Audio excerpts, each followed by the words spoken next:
बच्चन बाबूजी महाराज भाग पहला, बच्चन नंबर 8, इलाहाबाद, 20 सितंबर 1931। सच्चा मीट और हितकारी मालिक है। वो हमारी बुराइयों और गुनाहों का बिल्कुल ख्याल न करते हुए अपनी दृष्टि हमारे हित और फायदे पर रखता है। इसी को मौज कहा है। सूरत को चेत अवस्था में लाने के लिए यहाँ भेजा है और काल अपना आपा मन के द्वारा देकर इसको होश में लाया है और सूरत के जरिए से रस लेता है। यही काल का कर्जा है, यह कर्जा चुकाना पड़ेगा। जब जीव चेत कर मन माया के गिलास झाड़ कर अंतर में चले, तब मालिक के चरणों में पहुंचने के काबिल हो। मालिक की याद हरदम रहनी चाहिए।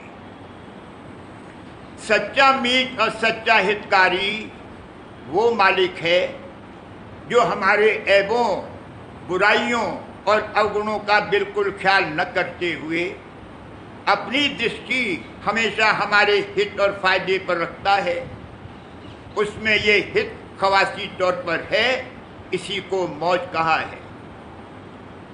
अनामी पुरुष तो मौज शब्द, रूप, रंग, रेखा सबसे रहित है। मौज जब हुई जब नीचे का चैतन्य केंद्र की तरफ खिंचा और तमोवृत हुआ। मौज में हरकत नहीं है। जाल जैसे स्थिर, निश्चल और निर्मल है। वहाँ कशिश अंतर्मुख है।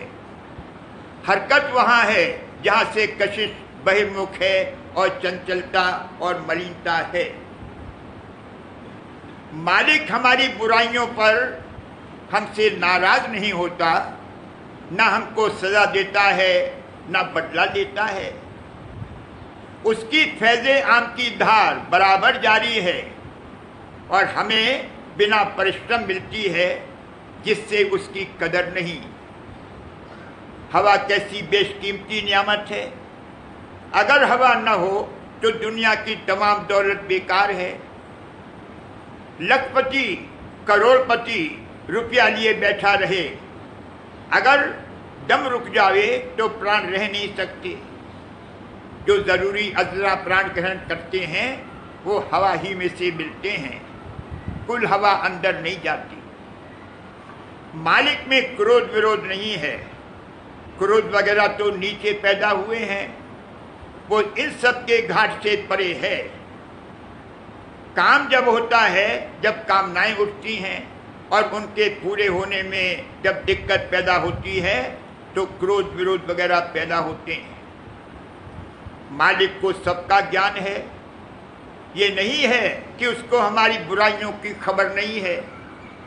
उसकी आम फायदे की धार में चोर चोरी करता है, विषय विषय भोगता है, जुआरी जुआ खेलता है। वो किसी पर जोर नहीं चलाता, बल्कि खुद आप गुरु रूप धारण करके यहाँ आता है और उपदेश फरमाता है। मगर उपदेश सुने कौन? सुने तो तब जब चेत आवे। चेत में आते ही ये उनके उपदेश को ग्रहण करेगा और काल के भुलावे से और माया के जाल से निकलने के लिए तैयार हो जाएगा।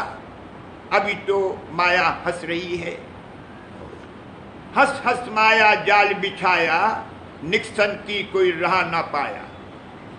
यहाँ काल अपने वजीर मन के द्वारा इसको भुलावा दे देकर और माया तरह तरह के भोगों में फांस कर खुद मजा ले रहे हैं। उनमें बजाते खुद तो असली रस है नहीं। वो सूरत को फंसा कर और उसका रस लेकर अपनी इस कमी को पूरा कर रहे हैं। जैसे चूहे को बिल्ली खाती है, मजा बिल्ली को आता है, चूहा उसका खाजा है। माया के भोग तो जड़ हैं।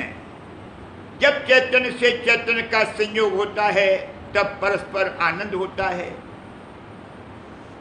पूंजी ताकत की सूरत की है, लेकिन काल अपना आपा मन के जरिए से देकर इसको होश व हवास में लाया है और औजार दिए हैं जो इसके लिए भी मुफीद हैं। क्योंकि किसी और तरह से इसको होश व हवास आ ही नहीं सकता था। यही काल का कर्जा है और जगात है जो चुकाना होगा और जिसके चुकाए बगैर ऊपर नहीं जा सकती। इसी से काल ने इस पर कब्जा कर रखा है। जो कुछ रस यहाँ है वो सूरत की उसी किन का मात्रता करता है जो रिस रिस कर ऐसी बूंद बूंद आती है जैसे जलधरी में से बूंदें टपकती हों। अगर सूरत के घाट पर और उससे ऊपर पहुंचे तो वहां बहुत से बहुत रस है। उसका अनुमान इस तरह करना चाहिए जैसे समुद्र में लहरें पहाड़ों के बराबर ऊंची उठती हों और आनंद की मौजें उमड़ रही हों। जब मद व नशा कम हो तो ये गुरु की लार में चले और उनका उपदेश सुने। इससे पहले ये सुनेगा ही नहीं। आदि कर्म के कारण इसको यहाँ आना और भेजना पड़ा। इस हालत में भी मालिक इसकी अंतरी संभाल कर रहा है।